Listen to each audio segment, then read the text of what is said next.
All right, check this out. So this is an e-commerce company. Now, campaign names and things will probably be blurred. I can't, share that with the public.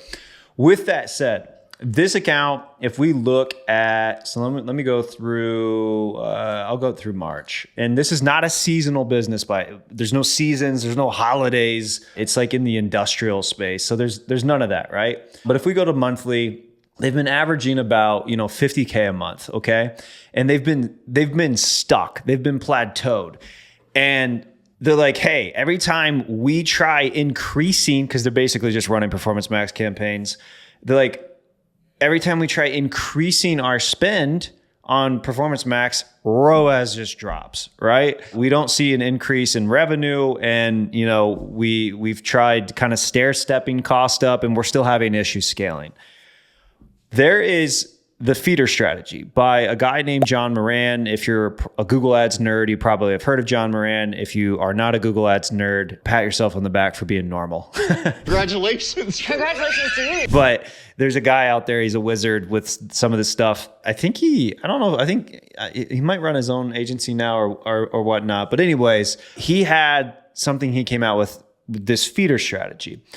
We have been testing that with some clients over the last year, hit or miss in regards to performance, but in some cases it performs really, really well. With this client, in regards to consulting with them in their scenario, I told them let's just layer on a feeder strategy here and let's see what happens, because I don't think additional spend is going to do much for you in your Performance Max campaigns, other than Google increases your ad impressions on other ad inventories like display, video, etc. So to give you an idea, they have, and again, the names are going to be blurred because I have to, because the names have some confidential information here.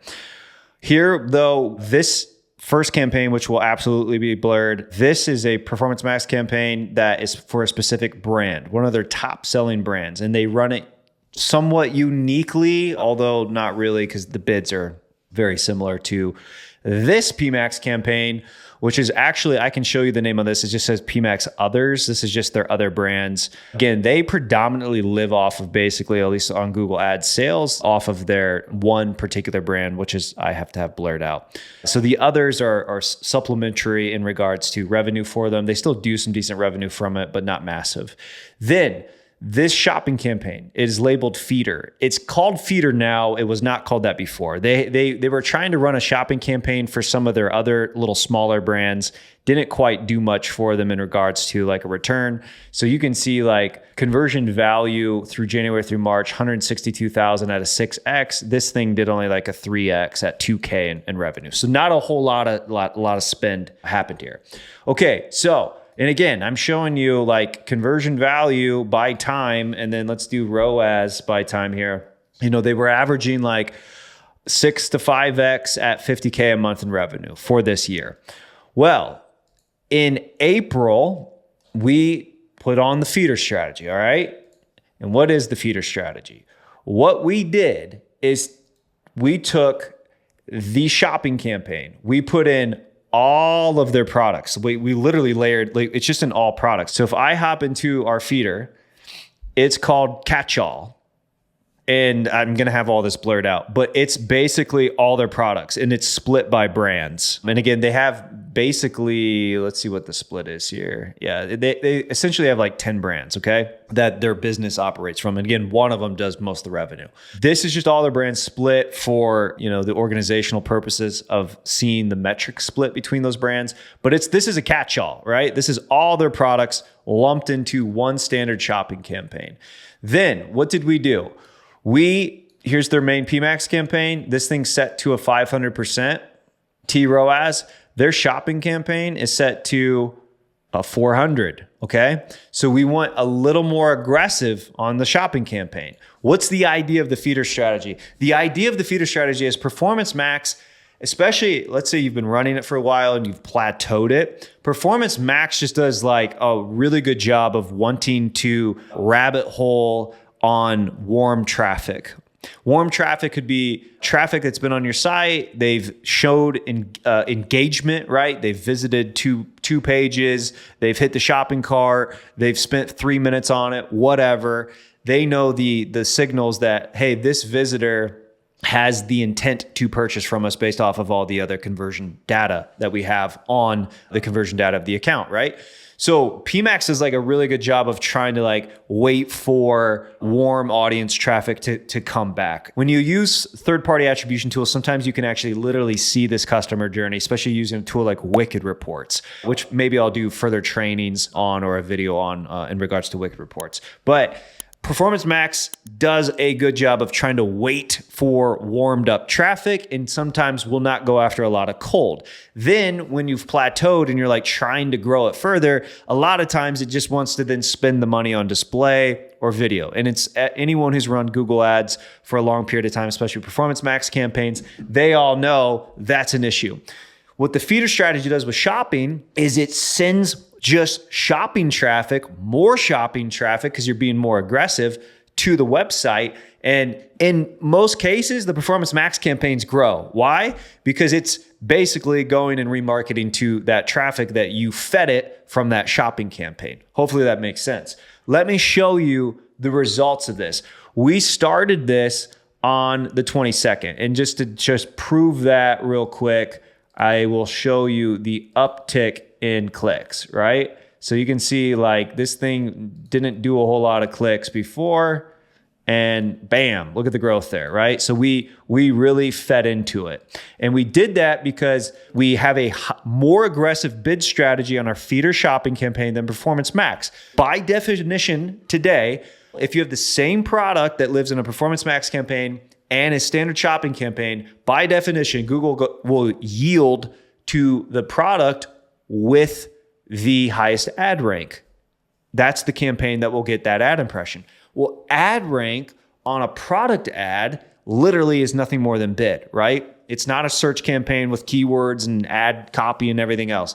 It's the same product that lives in a PMAX campaign and shopping. So it's like whoever has the more aggressive bid is going to get the impression by their definition now, right? That didn't used to be the case until an update they made about like a year ago, I think. So you can get away with this strategy now.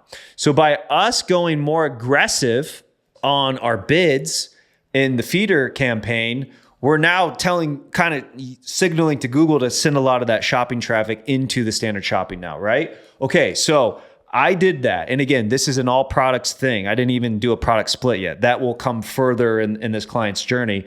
But I did that. And on the 22nd, I'm going to go 22nd, right? We started on the 21st. I'm going to go, yesterday was May 13th. Okay. And then I'm just going to do a comparison. We had a 100% increase in revenue. 108%. All right. So a $37,000 increase in sales. And costs did go up. We did spend more. So I spent $3,000 more, but that would be considered a 54% increase in cost. But this is low spending account, so not much, right? To spend $3K more to generate $37,000 more, I'll take that all day, right? Conversions. So this wasn't just a bunch of high AOV stuff selling. Conversions increased by 106% as well. And best part, check this out. ROAS increased by 35%. So not only did we just increase sales by 100%, but we did that more profitably. We went from a 5.8, which is about their average. I just showed you that earlier in the video. And we actually are now floating more towards an 8. And so this feeder strategy in this specific situation absolutely has blown up results. Now, will you get a 100% increase? This is an outlier, okay? However, I've been cautious about making a video in regards to feeder strategy stuff because you got to have a higher risk tolerance for it. A lot of times I want to have back-end access to the back-end sales of the client. I usually am operating some form of third-party attribution if needed, like using a Wicked Reports. But at the very least, I'm looking at back-end data. So I've been cautious about doing video trainings on the feeder strategy because it's not as simple as just throw a shopping campaign, give it more aggressive bid strategy, let it rip, and you're going to increase results by 100%. So I just felt like if I came out too soon talking about it and people lose money from it, I don't want to be the guy that made that happen for them. So I am saying be cautious with this. Test this though.